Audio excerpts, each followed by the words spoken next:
All right, welcome into Harmonious at lunch. It's 3 p.m. on the East Coast, so not really our lunchtime, but maybe some of those of you in California are eating lunch. I'm chatting here today with Bob Thompson. Bob has a really cool backstory I want to dive into, but he's transitioning in his career from a realtor to a speaker, and I want to dissect what that means in the world of business. At Whadif, we're all about the harmonious architecture and just unveiling the way businesses should operate, and we're going to dive into that a little bit with Bob today. So, Bob, welcome to Harmonious at Lunch. Good to have you here. Welcome. Thanks for having me. I appreciate it. Absolutely. All right. So, you have a really interesting, unique, and semi unfortunate backstory. So, tell me a little bit about what happened just a few years ago and what kind of prompted this change in your life. Well, it's twofold. In 2007, I transitioned from a chemist to a full-time real estate agent. So that was a major move, and did well and kind of took off from there. And in my market, I do quite well. I'm quite happy about that. 2018, I had my first heart attack in May, and then I had my second heart attack in October of 2018. And at that point, they basically said, "We're done. We're going in." And they went in and did what was supposed to be a double bypass became a quadruple bypass. And after that, I had, quite honestly, if you don't, in my line of work, if you don't work, you don't get paid. And I, at one point, had basically lost everything. In the span of a week and a half, I got my bank account taken, I got my credit card canceled, and I got my car repoed. Now, I was able to get the car back and eventually, reached out to some folks and worked myself back up to where I needed to be. But it kind of made me realize that I kind of wanted to reach out and help out. And I had been asked to do it before, and quite honestly, had been kind of selfish about it and was like, I don't want to deal with teaching a bunch of people how to, sell real estate. But I started doing that in 2019, and even though I left that company very quickly, I found that I absolutely love doing it, and it just kind of snowballed from there into other avenues and job change and dealing with significant health issues and stuff like that. So I'm enjoying it, and it seems to be going well. That's awesome. Tell me about the first switch. So I wasn't aware of the chemist to realtor. What prompted that change? Honestly, in about 2004, I was going to go back to school. I was a chemist at that point. I had been for quite a while. I'm literally sitting in freshman chemistry with my own lab coat with my name on it, all my own supplies. And I started going, like I said, I was going back to school for environmental protection, and absolutely was miserable. Just after about 2 weeks of school, I was like, I'm done. This is not what I want to do. Now, remember, I got into the lab without a degree, which was an anomaly in the first place. I was smart enough to do the work, but I didn't have the degree and was going to go back for it and just absolutely hated it. 12-hour shifts, 15 bosses, the whole 9 yards. And I put a 3-year plan together to switch over to real estate. And luckily, I got it done in 2 years. And probably one of my proudest moments is I walked out of that lab in 2007 and never looked back. That's great. Most people don't. They have the plan and it's always a plan and it's on the shelf. Very cool that you actually put that into action. So And I you was go from 35 years old when I did that plan. And I wow, did it in 2007 in the middle of the recession when yeah, basically everybody told me I was insane for doing it. But I got lucky. I found something I was good at, and I doubled my income in 2008, and quite honestly, just never looked back. that's amazing. So you go from you have a job to being a realtor, which I would argue is owning your own business, regardless of how your structure works in the company. I think a realtor, you have to understand all the different elements of business to be a successful realtor. You've done that for a long time. Obviously, you've had success. Was there in the beginning, was there any of that maybe remorse for going from job security to business owner that we usually hear about? No remorse whatsoever, because again, my ex-wife and I planned it, and I knew this is what I needed to do. And at the time, the thought process was, okay, well, I'm making 45 grand a year as a chemist, and I've got good medical. If we pay our bills down, then at worst case, if I make less money, it's not going to hurt us. So we paid both the car payment. At the time we were, dual car payment, the whole 9 yards. The kids were gone. So it just made sense to let's get everything paid off, So no, I really, I probably had some quieter, poor moments at the end of 2007 when, but I have no regrets, and I never really looked back, and I don't think I ever was regretful about it.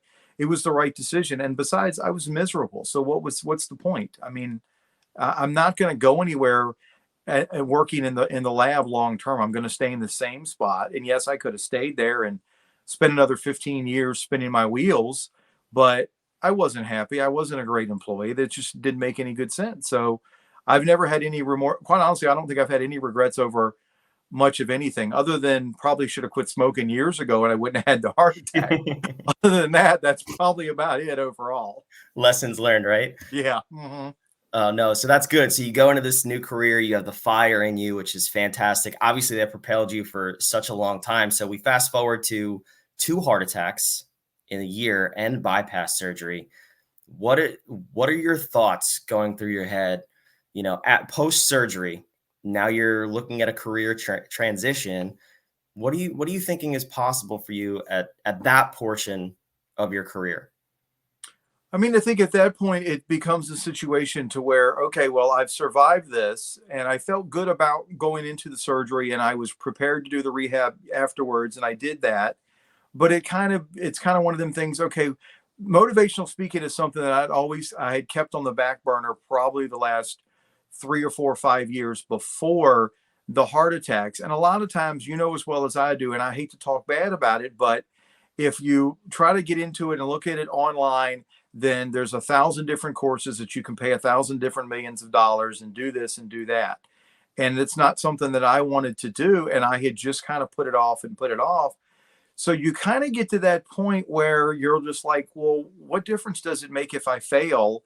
I'm not going to be on this earth forever, and I might as well enjoy myself. And I think if one thing I've learned, even from just doing the podcast and the other stuff that I do, there's about 10 or 15 people in this entire world whose opinion I really care about. And everybody else, like me or don't like me, I don't really care. I mean, I've almost died repeatedly. So at this point, whatever, again, I always kind of had that attitude with real estate anyway, where I was the anti-real estate agent. And that's worked for me because I'm honest and I'm going to tell you the truth. So I've just all I'm doing is taking my same kiss my ass attitude and moved it over to another area, quite honestly. I love, yeah, when you have the filter to bounce things off of, well, I almost died, so should I care what people think? Yeah, it becomes pretty clear, right? Real quick. Yeah. Yeah. The trolls on the internet don't mean so much when No. you land on that table. That's awesome. I want to lean in there for a second. So you were the anti-real estate agent. Now are you going for the anti-motivational speaker? Are you taking on the negatives of the industry? I am taking on that. I think you need to be honest and tell people the truth and kind of leave it unfiltered. Like I talk about the mistakes that I've made, and I think there's a lot to learn from that. And I also, we have a tendency, from what I can see, with the exception of a few people, where they're trying to touch every single area of life, and and you can't touch every single area of life, and it doesn't work that way. So I think it's important to be a little bit more focused. I like, my two main areas are talking to young people about, quite honestly, and I hate to sound like a old granddad, but get off the phone and talk to people. And I'll give you an example of that. I'll try to keep it short. I got a buddy of mine that runs Miami Web Fest, and I went down there with him in 2021 and helped him. We had a bunch of interns down there, and this is the cream of the crop of Miami, Florida, and TV. So for an intern, this is a great opportunity. You get to meet all these people. And we made it a point, hey, talk to everybody. DJ EFN was there with the Drink Champs podcast guys. And we have a meet and greet thing beforehand on a Thursday night. And 5 or 6 of the interns are sitting and staring at their phone all night and talking to each other. And I'm like, guys, why are you even here? You have an opportunity to meet the people that you need to meet within your industry. Your phone's not going to get you in the door, So I focus on that. I focus on imposter syndrome because I think it's a major issue, and it's something that I've always struggled with. And even with my success in real estate, I still struggle with it. There's not a month goes by where I feel like, okay, well, the phone's never going to ring again. Nobody loves me anymore, and I got to go get a job at Walmart. It's a weird thing to feel, but I think it's true, and I think it's important to say so. And there's nothing wrong with that. Yeah, that's fantastic. I want to ask you a couple questions about, especially imposter syndrome, because I think that's huge with business owners and entrepreneurs. But before we dive into that, I do want to give you a chance to share. I know you have a new course coming out. Put the link on the screen here to Bob's website, which is going to be finished up in the next couple of days. But tell me a little bit about this course, and then we'll dive back in. Okay, so we'll do the shameless plug. Of course, that's Essentially, what we're all about here. We want to build you love up. it. Want more, take more. It's a course, it's a book, it's a video, it's a combination. We kind of went with all three things in one shot. I do better on video or live than I do on the printed paper. So my editor has to kind of change my stuff around because quite honestly, my grammar is garbage and I can get a little wordy. So she'll go in and kind of and clean that up. And I felt like with the video course, you're getting a little bit more of me in 100% honesty, where it's just me and the camera, and that's the end of it. So essentially, like I said, it's called Want More, Take More. It'll be out soon, and we've got some other things that we're working on. Again, we're getting ready to push back into. I've done some local college college speaking, and I would like to do some more of that. So working on that too. So that's the shameless plug. That's great. No, I appreciate you sharing. What are you hoping people is like the foundational takeaway from that course? I think it's a combination of what worked for me, which is self checks and persistent, progress, which is take your time, make little goals. They don't need to be anybody else's goals but yours. So take the steps that you need to do. You can create them yourself. Be honest with how you're doing financially, personally, and professionally, and grow from that point. And the other big thing that I push, and I hate to say it, but it's training in the dark. And that's essentially just put your head down and keep your mouth shut, because there's so much negative space out there. And I dealt with that even as far back when I worked at the grocery store and left the grocery store to go to the chemical plant. I had people at the grocery store that were just like, well, this is the best job you're ever going to have. You're never going to make it, blah, blah, blah. We hear so much of that. So it's important to find the people that will support you, even if they're online. And quite honestly, again, keep your mouth shut until you're ready to come out and say, hey, this is what I'm doing. This is what I got going on. Now, and to me, that's the best way to do it. And I wish I had done more of that when I started making my transitions, from even from the grocery store to the chemist and leaving the chemical plant. I still had a lot of negative space and a lot of negative people that are just like, well, now you're just going to rely on yourself for a paycheck and you're making a mistake and you're going to fail and you're going to be, again, working at Walmart in 6 months. So that's really what I'm focused on. Yeah, I'm sure no entrepreneur has ever heard that from friends and family, right? So Oh, that's and I get it. I mean, there's a bias there. And let's be honest, there's always going to be people that have a certain perception of you, whether it's the family member you see twice a year that remembers you as the idiot, 15-year-old getting in trouble in school or whatever. So again, I think you've just got to take that space. And to me, the best way to eliminate that problem or not spend your emotional capital is just to don't tell anybody until you're ready to bust out, and then go and do your thing. I mean, focus on the people that are going to support you and be honest with you, of course, but are going to do that and not just be negative because they either A, can't make that same transition, or B, don't want to. Yeah, that's fantastic advice. And how do you see that tying into imposter syndrome? Because for me, imposter syndrome is twofold. It's internal, but it's also external from all those naysayers and people trying to tear down your dreams. So what are some actionable tips, whether it's from your course or from when you speak, that as entrepreneurs we can take to fight imposter syndrome and get past these naysayers? Well, I think that's part of it right there. Again, it's just, keeping your mouth shut until you're close to the point where you're ready to let everybody know and you've gotten to a certain level of what you're trying to accomplish. The other thing with imposter syndrome is I think that you have to acknowledge it. And again, you have, like, what happens with me is literally there'll be at least a day or two every month where things get quiet, and they get quiet for, okay, everything's ready to close. We've got appointments lined up, but they're not here yet. So there's really nothing to do but a day or two of busy work. And I literally will feel like, okay, well, the phone is not going to ring. Nobody's going to ever call me again for real estate or anything. But I have to, when that happens, I have to go back over my list and go, okay, well, clearly, if I've been successful for 15 plus years, then I'm being a little silly and I need to, again, shut my mouth and focus on the fact that I have done what I've needed to do. And I do know that this phone is going to ring, and accept that. So sometimes it's as simple as going back over your successes. And I'm weird. I'll even go back over and listen to one of my old podcasts if I'm, not having a good health day, or if I'm feeling like that again, the world is going to cave in and nobody's going to call me. I'll, stupidly enough, will sit down and listen to my own advice and be like, oh yeah, dummy. You know, maybe you should follow that, or put on some Les Brown, because I'm a big fan of Les Brown, and his, for whatever reason, his words always resonated with me. So it could be just as simple as that, to kind of get back on track. Yeah, I love that. And actually, I just heard from a mentor of mine. Maybe you've heard this statement too. It's that imposters don't have imposter syndrome. So if you're feeling that way, it's pretty likely that you're not an imposter.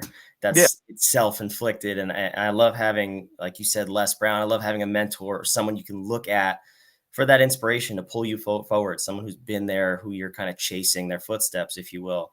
That's really great. And you want to be that for other people, which is fantastic. Yeah, ultimately that would be the long-term goal. If it happens, it happens. And again, like you and I talked before we went on camera, if it doesn't happen, then that's fine too. And even if somebody gets just, I've had phone calls from, various people, or Facebook messages that be like, hey, great tip you gave me the other day. I just want to let you know I appreciate it. And that's all I can ask for. At the end of the day, if somebody gets one nugget out of something that I screwed up earlier, then I'm happy with that. Yeah, no, that's fantastic. Love learning from other people's failures. I know I personally don't even call them failures. I W's and L's, right? Wins and learns. That's just what it is. So tell me, before I let you go, we got a couple of minutes here. What is, if you could help shortcut somebody's career, whether they're an entrepreneur, a realtor, a business owner, what was like the biggest mistake and learning lesson from your career that you would love to just shortcut for somebody else? The biggest thing that I learned, early 2008, I had joined a new real estate team, and I had a property that I could not sell. And my broker, who's also the team leader at the time, I mean, he's everything. It's his name on the board and everything. And we're arguing back and forth over this property. And he looks at me and goes, how many houses have you sold? And I started stuttering and fluttering because I hadn't accomplished a whole lot. And he was like, why are you arguing with me? He's like, I am the expert. My name is on the door. Why are you going to argue with me? And it's like the light went on. So I've remembered that ever since, that, shut your mouth and listen to people that know better. Now, granted, it's good to get a second opinion, but I'm not going to argue with my mechanic about what's wrong with my car. I may go find another mechanic and ask him. And we all do it. I mean, we'll sit on the couch on Sundays and complain how badly the coach is coaching, when, let's be honest, none of us know any better than the coach does. I mean, I didn't play high school football and don't have that much athletic ability anyway. So it's silly for me to sit there and be like, well, they should have put in number 72 and he would have done this and done that. So we all do it, but it's something I've taken with me, that, if somebody is the expert, I'm going to shut my mouth and listen to them. And then once I get to that point, then I'll stick my nose in and say something. But otherwise, you can't be the best at everything. I'm sorry. It just doesn't work that way. I hear that. That's great advice. Now, Bob, I want to know, again, I'll put it on the screen one last time, whatbobthinks.com, your new website coming out where we can find the course, learn more about you. Where can people contact you or follow you on social media just to follow your journey and learn more from you? The best place would be whatbobthinks.com or What Bob Thinks on Facebook also. And you can find me on there. And I'm old fashioned. So as far as I'm concerned, once you find me, you can send me a message. You can call me. All my information is there. I'm one of those weird people that still answers the phone. Maybe because I'm 51, I still do. I don't know. But by all means, reach out, say hello. If you have a question, I'm always happy to answer it. And that's always, the best place. You can reach me on LinkedIn. Same thing. You know how that goes. That's awesome. Well, thank you for coming, Bob. Drop your takeaways in the comments. I want to hear them, whether you're watching this live or the replay. I want to know what you think, what you got from this episode. This was awesome to talk to Bob. Go ahead, reach out to him. Bob, I'm excited to follow your journey and follow along and see how many people you're able to impact through your message. So thanks for coming along to Harmonious at Lunch, chatting with us a little bit. And we'll see you tomorrow on the next episode. Awesome. I'm here if you need